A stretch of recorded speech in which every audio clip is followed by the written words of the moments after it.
Hello student, welcome to new current affairs study channel. আজ 8 জানুয়ারি 2024-এর daily current affairs morning MCQ question নিয়ে তোমাদের সাথে আলোচনা করব। চলো শুরু করা যায়।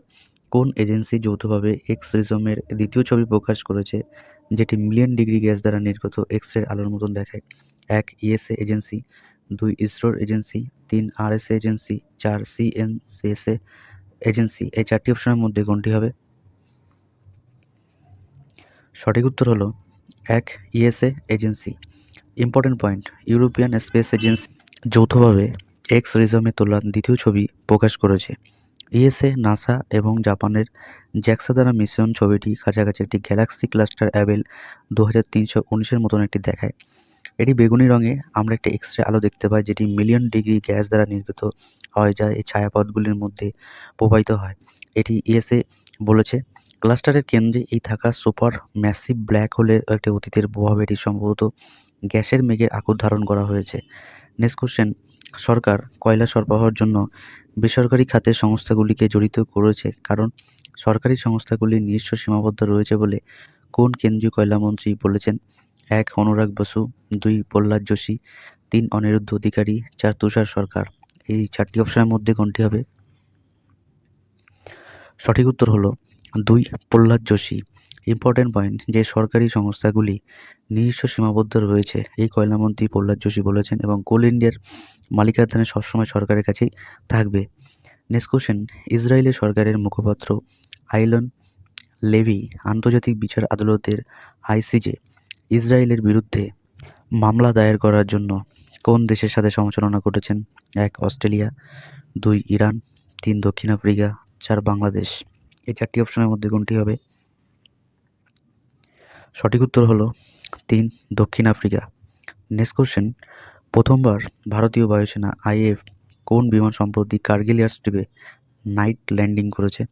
1. C-132 জেট বিমান, 2. C-136 জেট বিমান, 3. C-130 জেট বিমান, 4. C-136 জেট বিমান। এই চারটি অপশনের মধ্যে কোনটি হবে? সঠিক উত্তর হলো 3. C-130 জেট বিমান। ইম্পর্টেন্ট পয়েন্ট: আইএফ এর C-130 জেট বিমান এটি কার্গিলের এয়ারস্ট্রিপের এটি প্রথম রাতে তিনি এটা অবতরণ করে। আইএফ লিখেছে যে পথে ভূখণ্ডের মাস্কিং নিযুক্ত করা এবং অনুশীলনটি গারুদের একটি প্রশিক্ষণ মিশনের সাথে এটি একটি জড়িত। নেক্সট কোশ্চেন: কোন ব্যক্তি কানাডা থেকে গাড়িতে করে ভারতে গিয়েছিলেন? তিনি 19,000 কিলোমিটার ভ্রমণ করেন এবং তার গন্তব্যে পৌঁছতে 40 দিন সময় নিয়েছিলেন। তিনি হলেন কে? 1. জসমিত সিং সাহানি, 2. হর্ষিত সিং, 3. কুণাল শ্রীবাস্তব, 4. কেপলার নিগম। এই চারটি অপশনের মধ্যে কোনটি হবে? সঠিক উত্তর হলো 1. Jasmeet Singh Sahni. Next question: one arranged murder বইটি কার লেখা?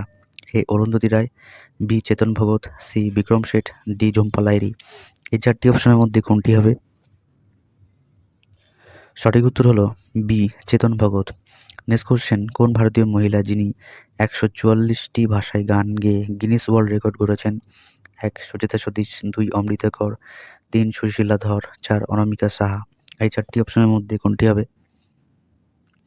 সঠিক উত্তর হলো 1. সুচেতা সতীশ। ইম্পর্টেন্ট পয়েন্ট: কেরালার একজন মহিলা যে সুচেতা সতীশ, তিনি দুবাইতে জলবায়ু বিষয়ক কনসার্টের সময় 140টি ভাষার গান গেয়ে গিনেস ওয়ার্ল্ড রেকর্ড গড়েছেন এবং 140 নম্বরটি COP28 শীর্ষ সম্মেলনে যোগদানকারী 140টি দেশের প্রতিনিধিত্ব করার জন্য তাকে বেছে নেওয়া হয়েছে। তার ইনস্টাগ্রামে হ্যান্ডেল খবরটি শেয়ার করে তিনি লিখেছেন, আপনাদের শুভেচ্ছা এবং সমর্থনের জন্য সবাইকে ধন্যবাদ। Next question: tata Boeing aerospace AH-64 Apache attack হেলিকপ্টারের জন্য কোথায় 250তম ফিউজলেজ সরবরাহ করেছে? 1. হায়দ্রাবাদ, 2. মুম্বাই, 3. দিল্লি, 4. কলকাতা। এই চারটি অপশনের মধ্যে কোনটি হবে? সঠিক উত্তর হলো 1. হায়দ্রাবাদ। নেক্সট কোশ্চেন: পশ্চিমবঙ্গের কোন কৃষক দেশি ও অবাসমতি সুগন্ধি জাতের জৈব ধান চাষ করে সেই ধানের জন্য প্রতি কেজি 120 টাকা আয় করেন এবং যার নাম হরিণা কুড়ি, যা প্রায় 20 বছর আগে এটি বিলুপ্ত হয়ে গিয়েছিল? 1. সুখদেব নাথ, 2. কুমার বল্লভ, 3. সৌরভ মাঝি, 4. আসমান মল্লিক। এই চারটি অপশনের মধ্যে কোনটি হবে? সঠিক উত্তর হলো 1. Sukhdev Nath. Next question: Qualcomm company কোন রাজ্যে নতুন ডিজাইন সেন্টারে 177.27 কোটি টাকার কেন্দ্র তৈরি করবে? এক মহারাষ্ট্র, 2 কলকাতা, 3 তামিলনাড়ু, 4 আসাম। এই 4টি অপশনের মধ্যে কোনটি হবে? সঠিক উত্তর হলো 3 তামিলনাড়ু। ইম্পর্টেন্ট পয়েন্ট, কোয়ালকম বলেছে একটি চেন্নাইতে একটি নতুন ডিজাইন সেন্টারে 177.27 কোটি টাকার একটি বিনিয়োগ করছে, যেটি 7 জানুয়ারি 2024-এ তামিলনাড়ুর গ্লোবাল ইনভেস্টমেন্টের মিট পরিকল্পনা ঘোষণা করে। সংস্থাটি বলেছে যে কেন্দ্রটি 1600 জনকে কর্মসংস্থান দেবে। কোয়ালকার ইন্ডিয়ার প্রেসিডেন্ট স্যাভি সোরেন বলেছেন যে নতুন নকশা কেন্দ্রটি ভারতের তৈরি, যা ভারতের ডিজাইন করার জন্য কোয়ালকমের প্রতিশ্রুতিকে সমর্থন করার জন্য গুরুত্বপূর্ণ একটি সম্পদ। আজকের মতন এখানে 10টা ইম্পর্টেন্ট কারেন্ট অ্যাফেয়ার্স কোশ্চেন থাকলো। ভিডিওটা ভালো লাগলে লাইক করো আর বন্ধুদের সাথে শেয়ার করো। আর যদি নতুন হয়ে থাকো তাহলে চ্যানেলটিকে সাবস্ক্রাইব করো, new current affairs study channel. আবার দেখা হচ্ছে আগামীকাল সকাল ঠিক 7টা।